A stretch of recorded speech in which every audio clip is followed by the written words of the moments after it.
What's up guys, Gadget Pinoy here, and today we're going to unbox the EPOMAKER HE68 Lite.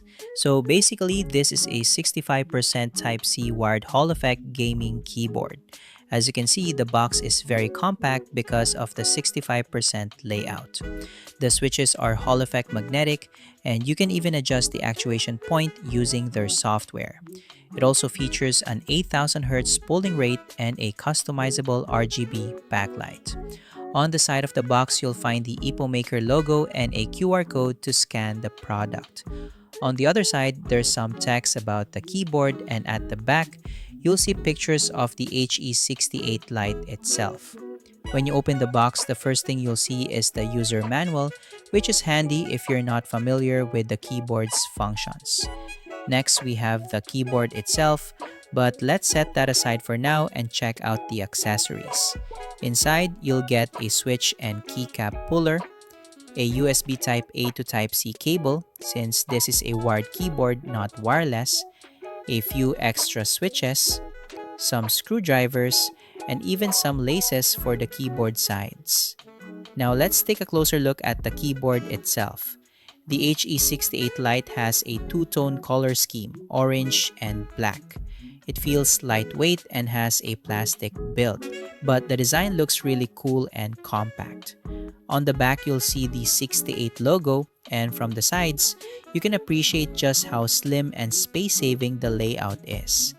And that's everything included in the box, the keyboard plus all the accessories. So I tried plugging in the keyboard and testing the RGB lighting, and here's what I got. I pressed the function key along with the delete key, page up and page down. Actually, the RGB lighting on this keyboard is really nice. You can still see it clearly even in the dark.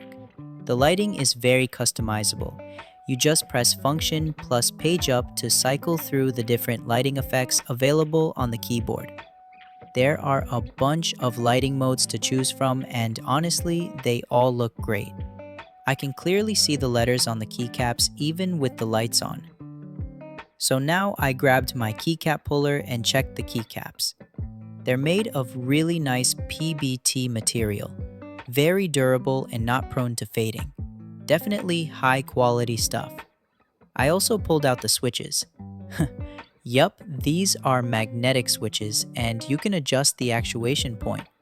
I believe these aren't pre-lubed like some other mechanical keyboards, but they use pretty large magnetic switches. Magnetic switches are getting really popular right now, especially for gaming. And yeah, these are the actual switches, magnetic ones. You can even see the spring in the middle.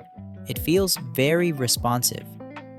And that's the look of the keyboard, with and without the keycaps and switches. So I tried typing on the keyboard, and it's not completely silent sound, but it's not too loud either. I'd say the sound is somewhere in the middle. It feels like a mix between thocky and clicky, if that makes sense. That's the impression I got from this keyboard. So this keyboard comes with free nylon straps, which is pretty cool. I decided to attach them to the sides of the keyboard because it gives off that familiar look. Kind of like those popular gaming keyboards used by pro players like Tens. You know, the wooden keyboards.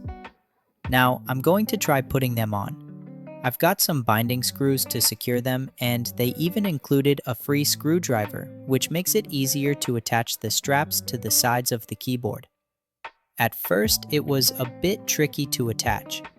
For people who aren't into using straps, just a heads up, it might take some time to get them on properly. For me, it took about 5 minutes to get the nylon straps attached. Once they're on, take a look at the keyboard. It looks really nice. You can carry it around wherever you go, toss it in your backpack, or just hold it while traveling.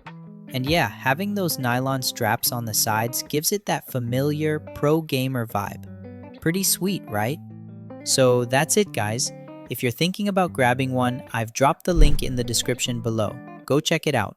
If you enjoyed this video, don't forget to hit that like button. Subscribe to the channel and turn on notifications so you don't miss future reviews and tech drops. Thanks for watching, and I'll catch you in the next one. Peace out, everybody.